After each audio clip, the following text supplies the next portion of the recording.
তারা আমাদের এই আওয়াজগুলোকে বন্ধ করে দিতে চায়, আমাদের কণ্ঠকে স্তব্ধ করে দিতে চায়, গায়ের জোরে ইসলামের শ্রেষ্ঠত্বের সেই কথাগুলোকে সমাজ থেকে তারা মুছে ফেলতে চায়। রাষ্ট্র এবং রাজনীতি সংক্রান্ত ইসলাম এবং কোরআনের নির্দেশনাগুলো যখন আমরা বলতে চাই, তখন আমাদের কণ্ঠকে স্তব্ধ করার পায়ে তারা চালায়। পরিষ্কার অতীতেও বলেছি, আজও বলছি, ভবিষ্যতেও আমাদের বক্তব্য অভিন্ন থাকবে। জীবন থাকবে কি থাকবে না পরোয়া করবার সময় নয়। আল কোরআনের কথা বলেছি, বলবো, বলতেই থাকবো ইনশাআল্লাহ। ওরাই আমাদের উপর আঘাত করে, কখনো আমাদের বুকগুলোকে বুলেটের আঘাতে ঝাঁঝা করে দেয়, কখনো আমার শাহাদাতের রক্ত দিয়ে আল্লাহর জমিনকে রঞ্জিত করে দেয়। আর আমরা একথাই বলে যাই, রক্ত দিতে পারি, জীবন দিতে পারি, শাহাদাত বরণ করতে পারি, আল্লাহর জমিনে ইসলাম কায়েমের বিপ্লবের পথ থেকে সরে দাঁড়াতে পারি না। আমি বলছিলাম সূরাতুল মায়েদার তেলাওয়াতকৃত আয়াতের কথা। খলিফাতুল মুসলিমিন ওমরে ফারুক রাদিয়াল্লাহু তাআলা আনহুর যুগে ইহুদিরা খলিফাকে বললেন যে, হে মুসলমানদের খলিফা, আপনাদের ধর্মগ্রন্থ কোরআনে পাকের মধ্যে এমন একটি আয়াত রয়েছে, লাউ নাযালাত আলাইনা মা'শারাল ইয়াহুদ লাত্তাখাযনা যালিকাল ইয়াওমা ঈদা। আয়াতটি যদি আপনাদের কিতাব কোরআনে নাজিল না হয়ে আমাদের ইহুদিদের ধর্মগ্রন্থ তাওরাত কিতাবে নাজিল হতো, তাহলে আমরা এতই আনন্দিত হতাম, এতটাই গৌরবান্বিত বোধ করতাম যে সেই আয়াত নাজিল হওয়ার দিবসকে আমরা আমাদের জাতীয় উৎসবের দিবস হিসেবে আমরা পালন করতাম। হযরত ওমর জিজ্ঞাসা করলেন, কোন আয়াত? তখন তারা উদ্ধৃত করলো যে সূরাতুল মায়েদার এই আয়াত, যেখানে আল্লাহ পাক রব্বুল আলামিন আমাদের জীবন ধর্ম, আমাদের প্রাণের ধর্ম, আমাদের জীবন ব্যবস্থা ইসলাম সম্পর্কে আল্লাহ তিনটি ঘোষণা দিয়েছেন। কয়টি ঘোষণা? আল-ইয়াওমা আকমালতু লাকুম দীনাকুম ওয়া আতমামতু আলাইকুম নি'মাতি ওয়া রাদিতু লাকুমুল ইসলাম দীনা। আল্লাহ পাক এই আয়াতটি নাজিল করেছেন মুসলিম উম্মার জীবনের সর্বশ্রেষ্ঠ মুহূর্তে। এই উম্মার জীবনের সবচেয়ে শ্রেষ্ঠ সময় আল্লাহ এই আয়াতটি নাজিল করেছেন। এই আয়াতটি যেই দিন নাজিল হয় সেই দিনটি ছিল জুমার দিন। কোন দিন? জুমার দিন হলো সপ্তাহের 7 দিনের মধ্যে শ্রেষ্ঠ দিন। সেই দিনটি ছিল বছরের 360 দিনের মধ্যে সেরা দিন। খায়রু ইয়াউমিন তালাত আলাইহিস শামসু ইয়াউমু আরাফাহ। বছরের সকল রাতগুলোর মধ্যে সবচেয়ে দামি রাত কোনটা? লাইলাতুল কদর। কোন রাত? আর দিবসের মধ্যে সবচেয়ে মূল্যবান, সবচেয়ে দামি, সবচেয়ে ফজিলতপূর্ণ দিবস হলো জিলহজ মাসের 9 তারিখ আরাফার দিন। আল্লাহ পাক এই আয়াতটা নাজিল করেছেন বছরের সকল দিবস সমূহের মধ্যে শ্রেষ্ঠ দিবস আরাফার দিনে। আল্লাহ পাক এই আয়াতটি নাজিল করেছেন আমার নবীর নবুয়তের 23 বছরের জীবনের সবচেয়ে গোল্ডেন মোমেন্ট, সোনালী মুহূর্তে। আল্লাহর নবী 23 বছর ইসলামের দাওয়াত দিয়ে যেই পবিত্র জামাত তৈরি করেছিলেন সাহাবায়ে কেরামের, সমস্ত সাহাবীদেরকে নিয়ে আল্লাহর নবী তার জীবদ্দশায় মাত্র একটা হজ পালন করেছেন। কয়বার? কয়বার? জোরে বলেন। শুধুমাত্র একটি বার আল্লাহর নবী হজ পালন করেছেন। এর আগেও নবীজি ইসলামের যুগে হজ পালন করেন নাই। এরপরেও আল্লাহর নবী হায়াতে ছিলেন না, বেঁচে ছিলেন না। সেই হজটাকেই বলা হয় হজ্জাতুল ওয়াদা, 10ম হিজরির হজ। সেই হজের দিনে আরাফার ময়দানে জাবালে রহমতের উপর আল্লাহর নবী 100 লক্ষ সাহাবায়ে কেরামকে নিয়ে একত্রিত। পৃথিবীর সর্বশ্রেষ্ঠ সময়টা হলো তখন আরাফার মাঠের জাবালে রহমতের উপর আমার নবী দাঁড়ায় আছেন। আল্লাহর সঙ্গে সরাসরি আসমান থেকে, আরশ থেকে রহমত বর্ষিত হচ্ছে। ঠিক ওই সময়ে জুমার দিন, আরাফার দিন, নবীজি আরাফার মাঠে জাবালে রহমতের উপর 100 লক্ষ সাহাবায়ে কেরামের পবিত্র মজমা আল্লাহর নবীর সামনে। সেই সময়টায় আল্লাহ পাক রব্বুল আলামিন কোরআনের আয়াত নাজিল করে তিনটি ঘোষণা দিলেন। প্রথম ঘোষণা দিলেন আল ইয়াউমা আকমালতু লাকুম দীনাকুম। হে নবী মুহাম্মদ সাল্লাল্লাহু আলাইহি ওয়াসাল্লাম এবং তার উম্মত, আজ 10ম হিজরির জিলহজ মাসের 9 তারিখ আরাফার দিন, জুমার দিন, আমি আল্লাহ পাক রব্বুল আলামিন আজকের এই ঐতিহাসিক মুহূর্তে তোমাদের জন্য একটি ঐতিহাসিক ঘোষণা দিচ্ছি, যেই ঘোষণা নবী আদম আলাইহিস সালাম থেকে নিয়ে ঈসা আলাইহিস সালাম পর্যন্ত কোন নবীর উম্মতের জন্য আমি দেই নাই। সেই ঘোষণাটা পৃথিবীর শুরু লগ্ন থেকে আজকের দিন পর্যন্ত আমি আল্লাহ হেফাজত করে রেখেছিলাম।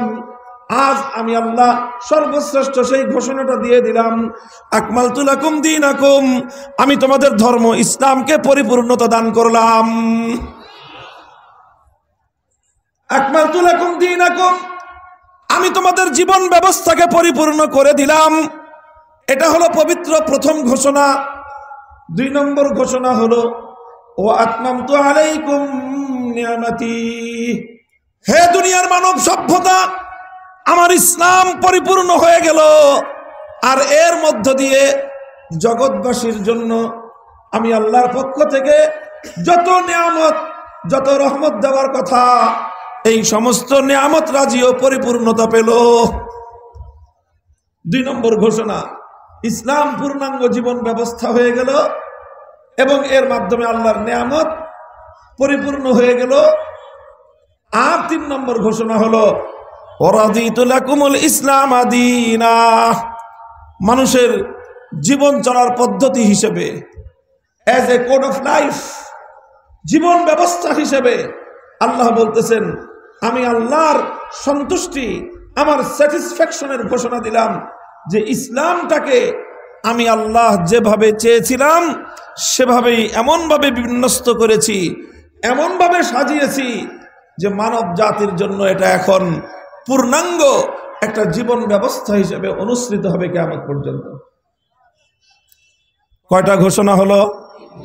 ইসলাম পরিপূর্ণ, আল্লাহর নিয়ামত পরিপূর্ণ, এবং ইসলামের উপর জীবন ব্যবস্থা হিসেবে স্বয়ং আল্লাহ নিজেই এর সন্তুষ্ট হয়ে গেলেন। আল্লাহ নিজেই ইসলামের প্রতি আল্লাহর নিজের ভালো লাগার কথা বলে দিলেন। দেখেন, আল্লাহর চোখে ভালো লাগা সাধারণ জিনিস না। এই 3টা ঘোষণা আল্লাহ পাক দিলেন। এই জন্যই মুসলমানরা, আমরা হয়তো এই ঘোষণার তাৎপর্য বুঝতে পারতেছি না, আমাদের কাছে হয়তো বিষয়টার এতটা তাৎপর্য, এর যে মাহাত্ম্য হয়তো আমার কাছে, আপনার কাছে ভালোভাবে বুঝে না আসতে পারে, কিন্তু ইসলামের চির দুশ্মন ইহুদিরা কিন্তু ঠিকই বুঝেছিল। ইহুদিরা বুঝেছে যে আল্লাহ যেই জিনিস মুসলমানদেরকে দিলেন, হাজার হাজার বছর পর্যন্ত পৃথিবীর কোন জাতি এই নিয়ামত পায় নাই, কোন জাতি এই সম্পদ পায় নাই। সুতরাং হে মুসলমান, নিজেদের হুজুরদের কথায় বিশ্বাস না হোক, নিজেদের আলেমদের কথায় আস্থা না হোক, অন্তত দুশ্মনের কথা শুনে তো তোমরা আস্থা রাখবা যে দুশ্মন, তোমাদের জাতিগত দুশ্মন ইহুদিরা তোমাদের কোরআন সম্পর্কে, ইসলাম সম্পর্কে এই ঘোষণার কারণেই তারা জ্বলে পুড়ে মরে ছারখার হয়ে গেল। আল্লাহ পাক রব্বুল আলামিন উম্মতকে এই নিয়ামতের কদর করার তৌফিক দান করেন। ছোট্ট কয়েকটা কথা বলবো এই বিষয়টাকে নিয়ে কেন্দ্র করেই। মূল কেন্দ্রীয় পয়েন্ট, সেন্ট্রাল পয়েন্ট থাকবে আমার আলোচনার এই বিষয়টা, ইসলামের পূর্ণাঙ্গতা, ইসলামের পরিপূর্ণতা। দেখেন, ইসলামের শ্রেষ্ঠত্ব ইসলামের পূর্ণাঙ্গতার মধ্যে নিহিত, ইসলামের সৌন্দর্য ইসলামের পূর্ণাঙ্গতার মধ্যে নিহিত। এই দুটো জিনিস, ইসলামের শ্রেষ্ঠত্ব আর ইসলামের সৌন্দর্য কোথায় নিহিত? ইসলামের পরিপূর্ণতার মধ্যে নিহিত। সুতরাং যারা ইসলামকে পরিপূর্ণভাবে মানবে না, তারা ইসলামের শ্রেষ্ঠত্বকে মানে না। যারা ইসলামের পরিপূর্ণতাকে মানে না, তারা ইসলামের সৌন্দর্যকেও মানে না। আমরা সবাই ইসলামের পূর্ণাঙ্গতাকে মানিত? সবাই হাত তুলেন। ইসলাম হলো পূর্ণাঙ্গ জীবন ব্যবস্থা, বলেন আলহামদুলিল্লাহ। ইসলাম হলো মুকাম্মাল নিজামে হায়াত, বলেন আলহামদুলিল্লাহ। Islam is the complete code of life. পরিপূর্ণ জীবন ব্যবস্থা হলো ইসলাম। বলেন আলহামদুলিল্লাহ। আল্লাহ পাক বুঝবার তৌফিক দান করেন। এই যে ইসলামের পরিপূর্ণতা, এটা যদি কেউ না বুঝে সে ইসলামের শ্রেষ্ঠত্ব বুঝতে পারবে না। এই যে ইসলামের পরিপূর্ণতা, এটা যদি কেউ না বুঝে ইসলাম যে কত সুন্দর, ইসলামের সৌন্দর্যও কেউ বুঝতে পারবে না। একটা জিনিসের সৌন্দর্য বুঝতে হলে তার শুরু থেকে শেষ পর্যন্ত পূর্ণটাই দেখতে হয়। কথা বলেন ঠিক না বেঠিক? কত মানুষ আছে পেছন দিক থেকে দেখতে খুব সুন্দর লাগে, সামনে এসে দেখলে দেখা যায় যে চেহারা সুরত এমন যে তখন আর তাকে ভালো লাগে না। হয় কি হয় না? হয়। এই জন্য আবার অনেক মানুষের চেহারা আছে সুন্দর, কিন্তু তার শরীরের অনেক অঙ্গ প্রত্যঙ্গ এমন বিকৃত থাকে যে সেটা দেখলে আবার রুচি উঠে যায়।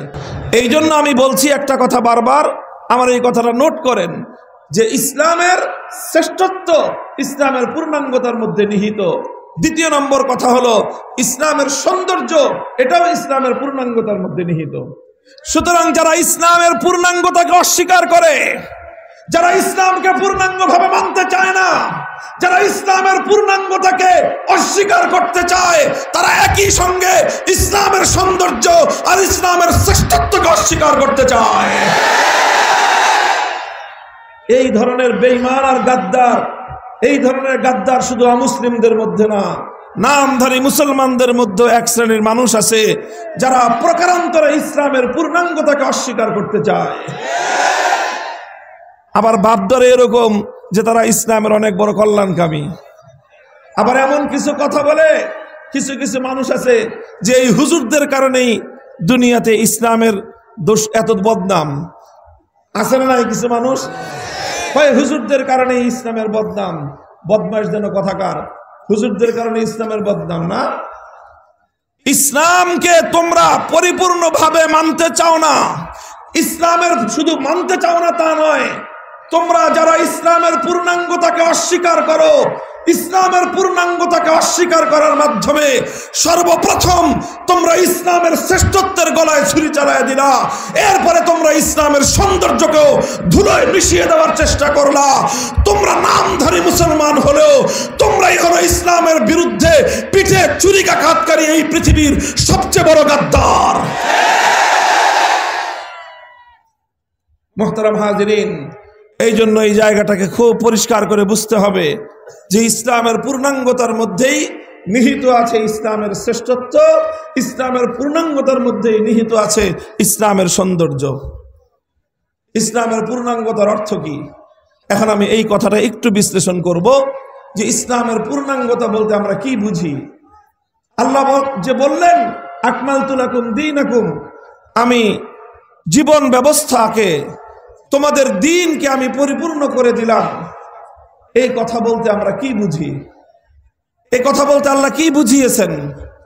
আল্লাহ যেটা বুঝিয়েছেন এই কথার স্পষ্ট মর্ম হলো যেটা, যে মানুষের জীবনের যা কিছুর প্রয়োজন, মানুষের জীবনে যা কিছুর প্রয়োজন, তার মাথার চুল থেকে নিয়ে পায়ের নখ পর্যন্ত, এবং তার জীবনের যতগুলো বিভাগ রয়েছে, তার ব্যক্তিগত জীবন থেকে তার রাষ্ট্র জীবন পর্যন্ত, তার পরিবার জীবন থেকে তার আন্তর্জাতিক পরিমণ্ডল পর্যন্ত, একজন মানুষ হিসেবে পৃথিবীর যত জায়গায় তাকে বিচরণ করতে হয়, যতগুলো সেক্টরের সঙ্গে তাকে সম্পৃক্ত হতে হয়, যতগুলো বিভাগ নিয়ে তাকে কাজ করতে হয়, একজন মানুষের জীবনে যা কিছুর প্রয়োজন সব বিষয়ে ইসলামের পূর্ণাঙ্গ গাইডলাইন আর দিক নির্দেশনা রয়েছে। তুমি এবার যেই হও না কেন, তুমি একজন ব্যক্তি, তোমার একজন বন্ধু আছে, বন্ধুর সঙ্গে বন্ধুর আচরণ কেমন হবে ইসলামের পক্ষ থেকে সে ব্যাপারে গাইডলাইন রয়েছে। তুমি একজন ভাই, আর এক ভাইয়ের সঙ্গে তোমার আচরণ কেমন হবে এ ব্যাপারে ইসলাম তোমাকে গাইডলাইন দিয়েছে। তুমি একজন ভাই, বোনের প্রতি তোমার কি দায়িত্ব, তোমার বোনের প্রতি কি দায়িত্ব পালন করতে হবে ইসলাম তোমাকে সেভাবে গাইডলাইন দিয়েছে। তুমি একজন সন্তান, তোমার বাবার সঙ্গে তোমার কি আচরণ হবে, ইসলাম বলে দিয়েছে। তুমি পিতা সন্তানের সঙ্গে তোমার কি আচরণ হবে, ইসলাম বলে দিয়েছে। প্রতিবেশীর সঙ্গে তোমার আচরণ কেমন হবে, ইসলাম বলে দিয়েছে। ভিন্ন ধর্মাবলম্বী হিন্দুর সাথে, খ্রিস্টানের সঙ্গে, বৌদ্ধর সঙ্গে, ইহুদির সঙ্গে তোমার কি আচরণ হবে, কেমন হবে, ইসলাম বলে দিয়েছে। রাষ্ট্রনায়কের সাথে তোমার কেমন আচরণ হবে, ইসলাম বলে দিয়েছে। রাষ্ট্রনায়ক হিসেবে, রাষ্ট্রের পরিচালক হিসেবে নাগরিকদের সঙ্গে তোমার কেমন আচরণ হবে, ইসলাম বলে দিয়েছে। বন্ধুর সঙ্গে কেমন আচরণ হবে, ইসলাম বলে দিয়েছে। শত্রুর সঙ্গে কেমন আচরণ হবে, ইসলাম বলে দিয়েছে।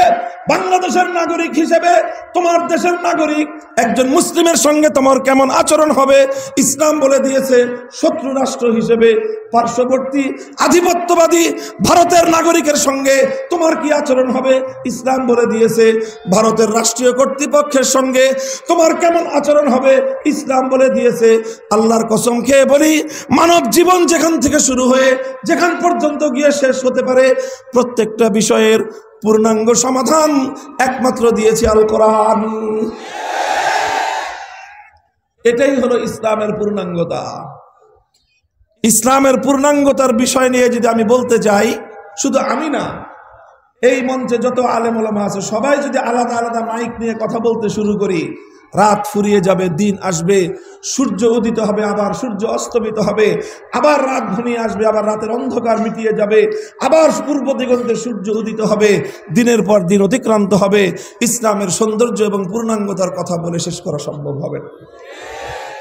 এক মহাসমুদ্র, একটা মহাসমুদ্রকে যেরকম পানি সিঞ্চন করে শেষ করা সম্ভব হয় না, ইসলামের পূর্ণাঙ্গতার ব্যাপারটা এরকম ভাবে আলোচনা করে কোনোদিন সমাপ্ত করা সম্ভব নয়। এই জন্য সব বিষয়গুলো নিয়ে আমি আলোচনা করব না, এমন কিছু বিষয় নিয়ে আলোচনা করব যেই বিষয়ের ইসলামের পূর্ণাঙ্গতার বিষয়ে অনেক মানুষের মধ্যে অজানা থাকার কারণে অথবা বিদ্বেষ প্রসূত হয়ে জানে কিন্তু হিংসা, জানে কিন্তু হিংসার অনলে পুড়তেছে, এই জন্য ইসলামের সৌন্দর্যকে তারা স্বীকার করতে চায় না। এমন কিছু বিষয়, ইসলামের যেই বিষয়গুলোকে ইসলামের শত্রুরা হয় জানে না বলে অস্বীকার করে, অথবা জানলেও হিংসার বশবর্তী হয়ে অস্বীকার করে। আর কিছু মানুষ আছে অজ্ঞতার, মূর্খতার বশবর্তী হয়ে ইসলামের যেই বিষয়গুলোকে অস্বীকার করে। সেই ধরনের কিছু বিষয় নিয়ে আমি আপনাদের সম্মুখে একটু আলোকপাত করব। মুহতারাম হাজিরিন, আপনারা যারা আমার আলোচনার সাধারণত বিভিন্ন সময় শুনেছেন, শুনে থাকেন, আমার আলোচনার একটা বৈশিষ্ট্য বা একটা ধরন আপনারা সকলে এই বিষয়টার সঙ্গে পরিচিত আছেন। সেটা হলো, আমি একটা বিষয়ে বিশেষ গুরুত্বের সঙ্গে ইচ্ছাকৃত সিদ্ধান্ত নিয়ে এই আলোচনাটা করি। সেটা হলো সমাজ, রাষ্ট্র এবং রাজনীতির মধ্যে যেই সকল ইসলাম বিরোধী কথা, মতাদর্শ সমাজে, আমার সমাজে প্রচলিত, সেই সকল জাহেলিয়াতগুলোকে আমি চোখে আঙ্গুল দিয়ে জাতির সামনে তুলে ধরবার চেষ্টা করি। রাজনীতিতে ইসলাম বিরোধী কি কার্যকলাপ আছে, রাষ্ট্র ইসলাম বিরোধী কি কি করছে, কি কারণে আজ আমার সমাজে, আমার দেশে ইসলামের এই অধপতন বা ইসলামের এই অবস্থা, ইসলামকে কেন আমরা বিজয়ী আদর্শ রূপে প্রতিষ্ঠিত করতে পারছি না, সেই জায়গায় যারা যারা প্রতিবন্ধকতাগুলো তৈরি করে, সেই বিষয়গুলো নিয়ে আমি আলোচনা করি। আর আমার এই আলোচনাটা সঙ্গত কারণেই অনেক মানুষকে যেরকম অনুপ্রাণিত করে, আবার বহু সংখ্যক মানুষের অন্তরের মধ্যে বিদ্বেষের আগুন ধরিয়ে দেয়। তারা বিদ্বেষের আগুনে জ্বলতে থাকে, শত্রুতা পোষণ করতে থাকে। আর এই শত্রুতা বশত তারা আমাদের এই আওয়াজগুলোকে বন্ধ করে দিতে চায়, আমাদের কণ্ঠকে স্তব্ধ করে দিতে চায়। গায়ের জোরে ইসলামের শ্রেষ্ঠত্বের সেই কথাগুলোকে সমাজ থেকে তারা মুছে ফেলতে চায়। রাষ্ট্র এবং রাজনীতি সংক্রান্ত ইসলাম এবং কোরআনের নির্দেশনাগুলো যখন আমরা বলতে যাই, তখন আমাদের কণ্ঠকে স্তব্ধ করার পায়ে তারা চালায়। পরিষ্কার অতীতেও বলেছি, আজও বলছি, ভবিষ্যতেও আমাদের বক্তব্য অভিন্ন থাকবে। জীবন থাকবে কি থাকবে না পরোয়া করবার সময় নয়। আল কোরআনের কথা বলেছি, বলবো, বলতেই থাকবো ইনশাআল্লাহ।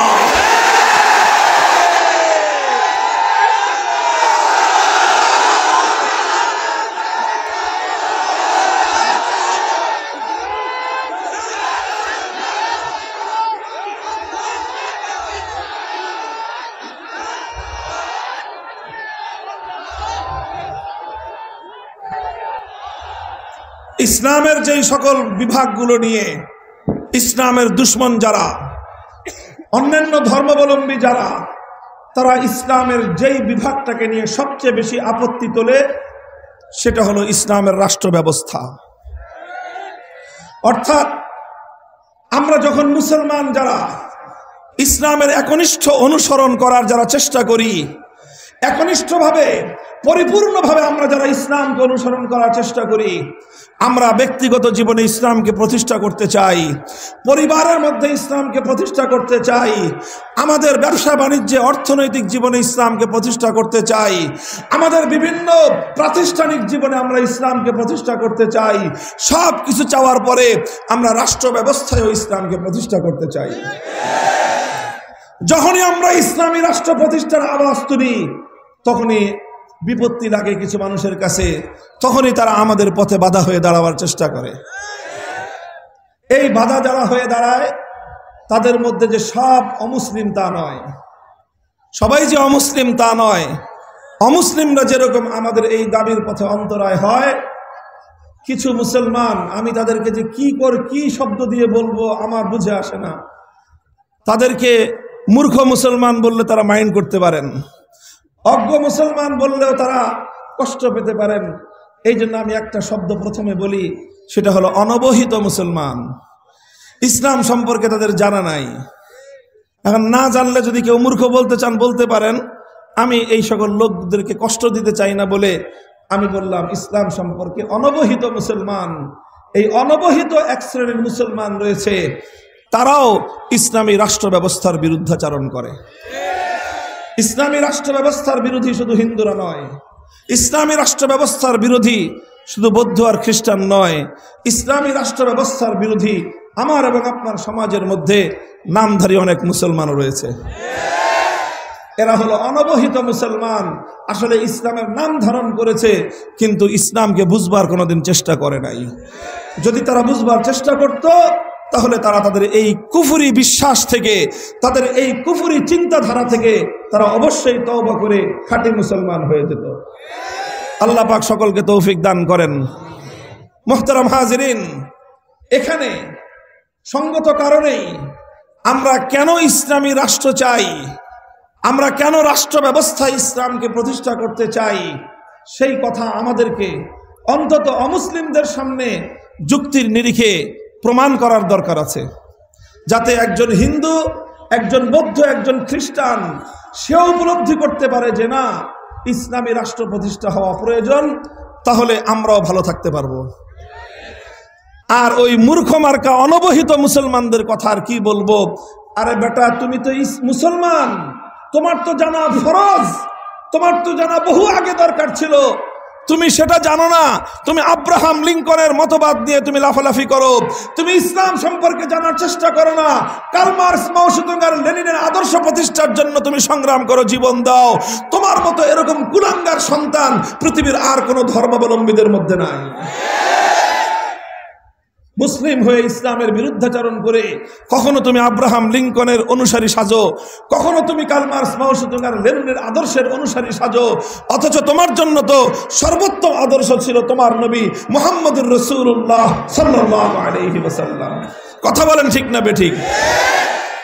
হ্যাঁ, কিছুটা অবকাশ আছে অমুসলিমদের জন্য। তারা তো ইসলাম সম্পর্কে এত জানে না, জানার কোনো সুযোগ তাদের নাই, বা জানার কোনো প্রয়োজন তারা মনে না করতে পারে। এই জন্য তারা ইসলামী রাষ্ট্র ব্যবস্থার বিষয়ে তাদের মধ্যে কনফিউশন থাকতে পারে, তাদের মধ্যে দ্বিধাদ্বন্দ্ব থাকতে পারে, কিন্তু কোনো মুসলমানের মধ্যে এই ব্যাপারে দ্বিধাদ্বন্দ্ব থাকতে পারে না। যদি কোনো মুসলমানের হৃদয়ে এই ব্যাপারে, তার অন্তরে যদি এই ব্যাপারে বিন্দুমাত্র দ্বিধাদ্বন্দ্ব থাকে, এটা তার মূর্খতা, এটা তার অজ্ঞতা, এটা তার চরম গোমরাহি। এই জন্য আমি আলোচনা করব প্রধানত এই যে অন্যান্য ধর্মাবলম্বী যারা আছেন, আমাদের হিন্দু ভাইয়েরা, খ্রিস্টান ভাইয়েরা, বৌদ্ধ ভাইয়েরা, যাদেরকে নিয়ে আমরা একটা দেশে, একটা সমাজে বসবাস করি। আমরা যখন ইসলামী রাষ্ট্র প্রতিষ্ঠার দাবি তুলি, আমরা যখন জোর গলায় ইসলামী রাষ্ট্র প্রতিষ্ঠার জন্য আল্লাহর রাস্তায় জিহাদের ঘোষণা দিতে চাই, তখন তাদের অন্তরের মধ্যে একটা দ্বিধাদ্বন্দ্ব তৈরি হতে পারে ইসলাম সম্পর্কে না জানা থাকার কারণে। এই জন্য আমরা আমাদের দায়িত্ব এবং কর্তব্য মনে করি সেই সকল অমুসলিমদের সেই কনফিউশনগুলো, সেই দ্বিধাদ্বন্দ্বগুলো দূর করে দেওয়া, যেন হিন্দু, বৌদ্ধ, খ্রিস্টানরাও আগামী দিনে দাবি করে যে আমাদের শান্তির জন্য, আমাদের নিরাপত্তার জন্য ইসলামী রাষ্ট্র ব্যবস্থার প্রয়োজন। মোহতারাম হাজিরিন, মূল পয়েন্টটা হলো এই, আমরা যখন ইসলামী রাষ্ট্র প্রতিষ্ঠার দাবি করব, আমরা যখন মুসলমান হিসেবে অ্যাজ এ মুসলিম আমি এবং আপনি যখন এই আওয়াজ তুলব যে আমার সমাজে ইসলামী রাষ্ট্র প্রতিষ্ঠা করতে চাই, তখন খুব স্বাভাবিকভাবেই অন্য ধর্মাবলম্বীদের মধ্যে একটা দ্বন্দ্ব এবং দ্বিধা তৈরি হতে পারে। সেই দ্বিধাটা হলো এই, মুসলমান তুমি যদি মুসলিম হিসেবে ইসলামী রাষ্ট্র প্রতিষ্ঠা করতে চাও, এটা যদি তোমার অধিকার হয়ে থাকে, তাহলে তো আমি হিন্দু হিসেবে আমারও এই রাষ্ট্রটাকে হিন্দু রাষ্ট্র হিসেবে দাবি করার অধিকার রয়েছে। বৌদ্ধ বলবে আমি বৌদ্ধ হিসেবে বৌদ্ধ রাষ্ট্র প্রতিষ্ঠা করতে চাই, খ্রিস্টান বলবে আমি অ্যাজ এ খ্রিস্টান হিসেবে খ্রিস্ট রাষ্ট্র প্রতিষ্ঠা করতে চাই। তাহলে একটা দেশের মধ্যে যখন মুসলমান ইসলামী রাষ্ট্র প্রতিষ্ঠা করতে চাইবে, হিন্দু যখন হিন্দু রাষ্ট্র প্রতিষ্ঠা করতে চাইবে, বৌদ্ধ যখন বৌদ্ধ রাষ্ট্র প্রতিষ্ঠা করতে চাইবে, যখন খ্রিস্টান যখন খ্রিস্ট রাজ্য প্রতিষ্ঠা করতে চাইবে, তখনই তো একটা সংঘাত আর একটা দ্বিধাত, একটা সংঘাত এবং একটা লড়াই, একটা বিশৃঙ্খলা দেখা দিবে। এই তো দ্বিধা না? কথা বলেন। এরকম একটা দ্বিধা, একটা সংশয় অন্য ধর্মাবলম্বীদের মনের মধ্যে আসতে পারে কি পারে না? এমনকি শুধু অন্য ধর্মাবলম্বীরা, যারা ইসলাম সম্পর্কে জানে না, সেই সকল অজ্ঞ মূর্খ, তাদের মধ্যে এই দ্বিধাদ্বন্দ্ব জাগতে পারে। শুধু জাগতে পারে না, জেগে আসে। আর এই কারণেই তো যখন আমরা ইসলামী রাষ্ট্র প্রতিষ্ঠার জন্য মাঠে নামি, আমাদের বিরুদ্ধাচরণ করবার জন্য হিন্দু, বৌদ্ধ, খ্রিস্টানরা যতটা না আসে, নামধারী মুসলমানরাই আমাদের পথের বাধা হয়ে দাঁড়ায়। তারাই আমাদের পথের অন্তরায় হয়ে দাঁড়ায়।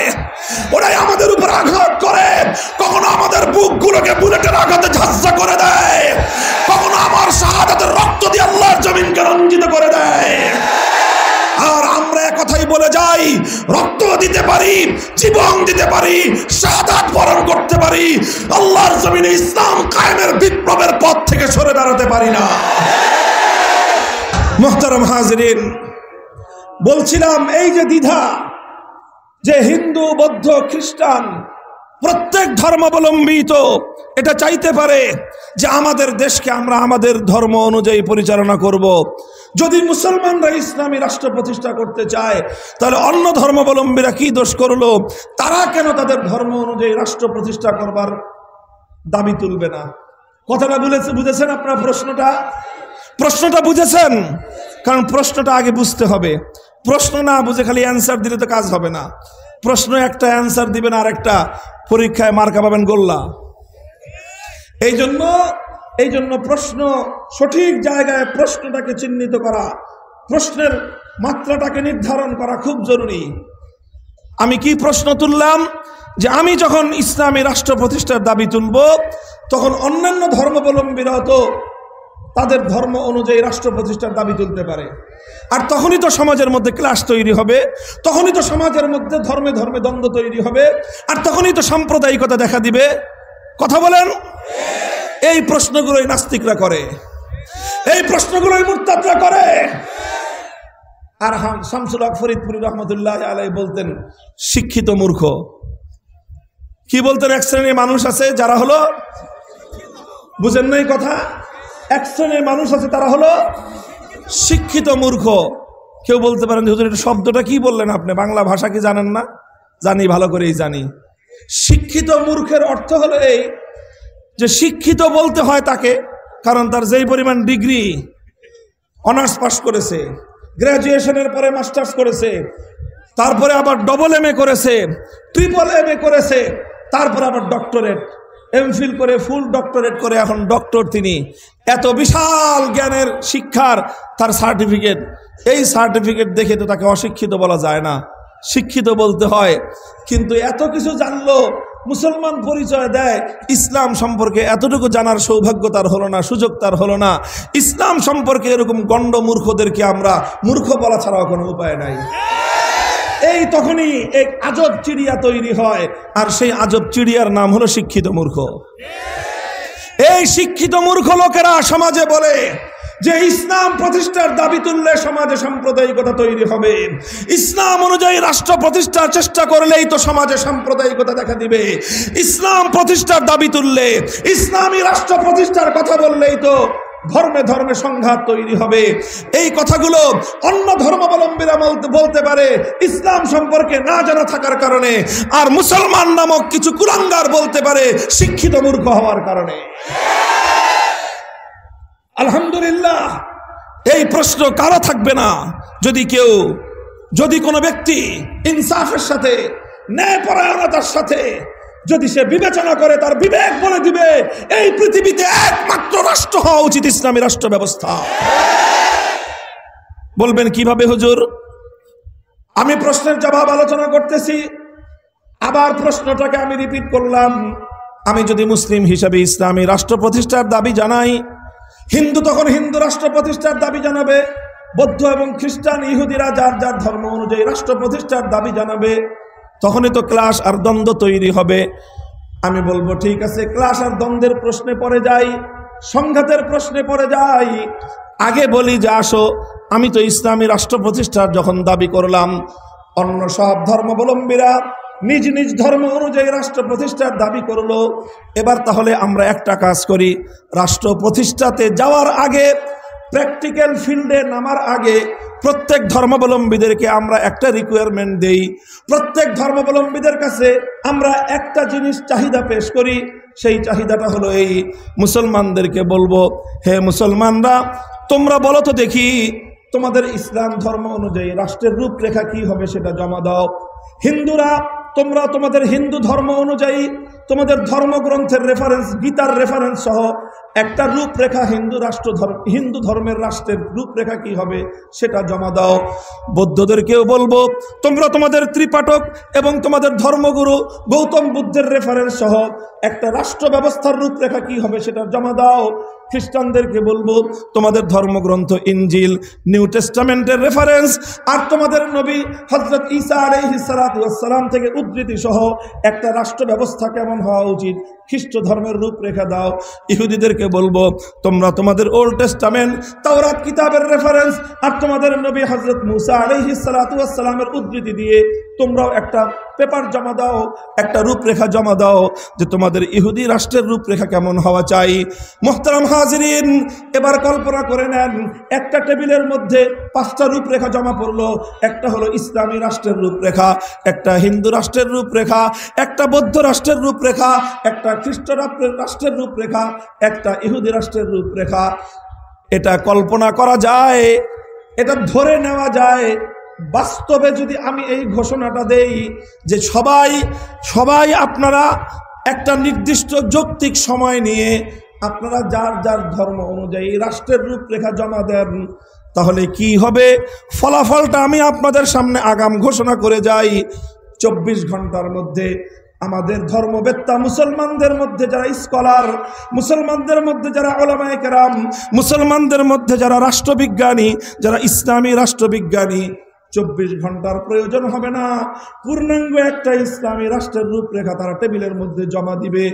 আর হিন্দু, বৌদ্ধ, খ্রিস্টান, ইহুদি, অন্য সব জাতিগুলো 24 ঘন্টা নয়, 24 দিন নয়, 24 মাস নয়, 24 বছর নয়, 24 যুগ নয়, 2400 বছর নয়, কিয়ামত কায়েম হয়ে যাবে। ইসরাফিলের ফুঙ্গায় সিংগায় ফুৎকারে দুনিয়া ধ্বংস হয়ে যাবে, কিন্তু কোনো একটা ধর্মাবলম্বী নিজ নিজ ধর্ম অনুযায়ী একটা রাষ্ট্র ব্যবস্থার রূপরেখা দিতে পারবে না। এটা আমার চ্যালেঞ্জ, ওপেন চ্যালেঞ্জ। আমি এই কথাটা ফিসফিস করে হুজুরের কানে কানে বলতেছি না মাইকে বলতেছি? কথা বলেন। আমার এই কথা আপনারা লক্ষ জনতা শুনতেছেন। এই মাইক গোটা চুয়াডাঙ্গা শহরের গুরুত্বপূর্ণ পয়েন্টে আছে। অন্যান্য ধর্মাবলম্বী ভাইয়েরা বোনেরা আমার কথা শুনতেছেন, তারাও শুনতেছে। কথা বলেন। শুধু আজকের এই চুয়াডাঙ্গার উপস্থিতি শুনতেছে না, এই যে মিডিয়ার মাধ্যমে কিছুক্ষণের মধ্যেই এই কথাগুলো ইন্টারনেটে চলে যাবে, সারা পৃথিবীর মানুষ এই কথার তারা শুনবে, তারা জানবে, তারা বুঝবে। সারা পৃথিবীকে সামনে রেখে ওপেন চ্যালেঞ্জ করলাম, আনো দেখি হিন্দু ধর্মের ধর্মীয় গ্রন্থ এবং ধর্ম প্রণেতার রেফারেন্স অনুযায়ী আধুনিক যুগে 2025 সালে রাষ্ট্র ব্যবস্থা কেমন হওয়া উচিত। হিন্দু ধর্মের আলোকে একটা রূপরেখা দাও, বৌদ্ধ ধর্মের আলোকে একটা রূপরেখা দাও, খ্রিস্ট ধর্মের আলোকে একটা রূপরেখা দাও, ইহুদি ধর্মের আলোকে একটা রূপরেখা দাও। শুধুমাত্র আমরা চ্যালেঞ্জ করতে পারবো। আমাদের এই চ্যালেঞ্জের আওয়াজ মহাশূন্যের মধ্যে ধ্বনিত প্রতিধ্বনিত হয়ে ফিরতে থাকবে। এই চ্যালেঞ্জের পাল্টা জবাব দেওয়ার মতো এই পৃথিবীতে কোনো বাপের বেটার জন্ম হয় না।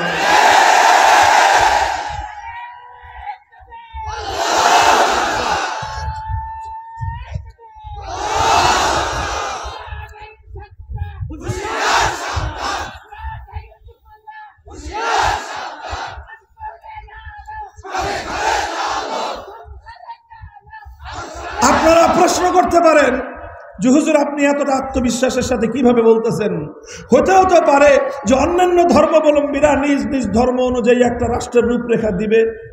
মোহতারাম হাজিরিন, এগুলো আমাদের নতুন পেঁচাল না, এগুলো আমাদের নতুন বক্তব্য নয়। আমি বহু বছর ধরে এই কথা বলে যাচ্ছি, আজও পর্যন্ত পৃথিবীর কোনো প্রান্ত থেকে আমার এই বক্তব্যের চ্যালেঞ্জ গ্রহণ করার মতো কোনো বাপের বেটা, কোনো মায়ের সন্তান জন্ম হয় নাই এবং হওয়া সম্ভব না। আমার এই কথার মর্ম কেউ এটা বুঝবেন না যে আমি অন্য কোনো ধর্মকে নেগলেক্ট করতেছি। আমার এই কথার মর্ম এটা নয় যে আমি অন্য কোনো ধর্মকে অসম্মান করছি না।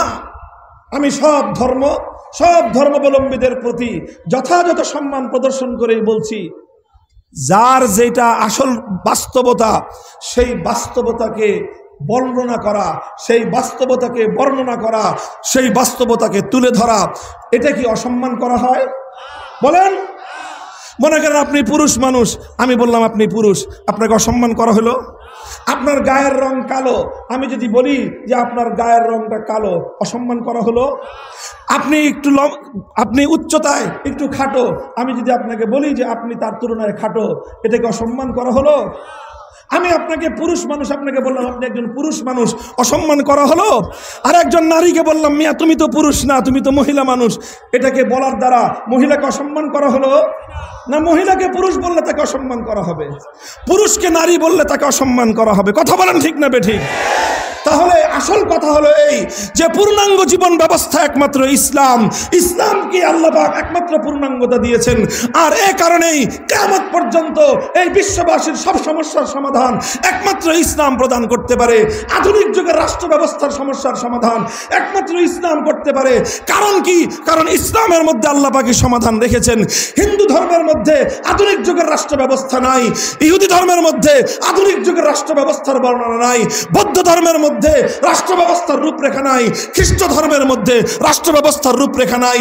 যেখানে বাস্তবতা, সেই বাস্তবতাকে বলার নামই হলো সত্যবাদিতা। রিয়েলিটি মানে না। কথা বলেন ঠিক না বেঠিক? তোমরাও রিয়েলিটি মেনে নাও। Islam is the complete code of life. একমাত্র ইসলামই হলো পূর্ণাঙ্গ জীবন ব্যবস্থা। অন্য কোন ধর্মের মধ্যে রাষ্ট্র ব্যবস্থার শ্রেষ্ঠত পরের কথা, শ্রেষ্ঠ উত্তম না অনিত্তম এটা অনেক পরের সিদ্ধান্তের ব্যাপার। অন্য কোন ধর্মের মধ্যে ধর্মের মূল রেফারেন্সের আলোকে রাষ্ট্র ব্যবস্থার পূর্ণাঙ্গ কোন রূপরেখাই নাই। এই যে চ্যালেঞ্জটা আমি করলাম, আমি এই চ্যালেঞ্জটাকে আরো নির্ধারিত করছি দুটো স্যাম্পলের মাধ্যমে, দুটো দৃষ্টান্তের মাধ্যমে। এক নম্বর দৃষ্টান্ত হলো এই যে দেখেন, একটা রাষ্ট্র গড়তে হলে, একটা রাষ্ট্র পরিচালনা করতে হলে সেই রাষ্ট্রের খুব গুরুত্বপূর্ণ কিছু বিভাগ রয়েছে। সেই বিভাগের মধ্যে অত্যন্ত গুরুত্বপূর্ণ, মোস্ট ইম্পর্টেন্ট যে সেক্টরটা, সেটা হলো অর্থনৈতিক খাত, ইকোনমিক সেক্টর। কথা বলেন ঠিক না বেঠিক? এই যে ফিনান্সিয়াল অথবা এই যে ইকোনমিক সেক্টরটা, যে এই যে বিভাগটা, আমি প্রথমে এই বিভাগটা নিয়েই একটা চ্যালেঞ্জ রাখি। সেটা হলো এই যে আজকে 2024 সালের 21শে ডিসেম্বর, এই বছরের আর বাকি আছে 10 দিন, এরপরে শুরু হবে 2025 সাল। 2025 সালে আমরা যে রাষ্ট্রের মধ্যে এখন দাঁড়িয়ে আছি, বসে আছি, আমার এই বাংলাদেশ রাষ্ট্রের আগামী 2025 সালের বাজেটটা কেমন হওয়া উচিত ধর্মের আলোকে পেশ করেন।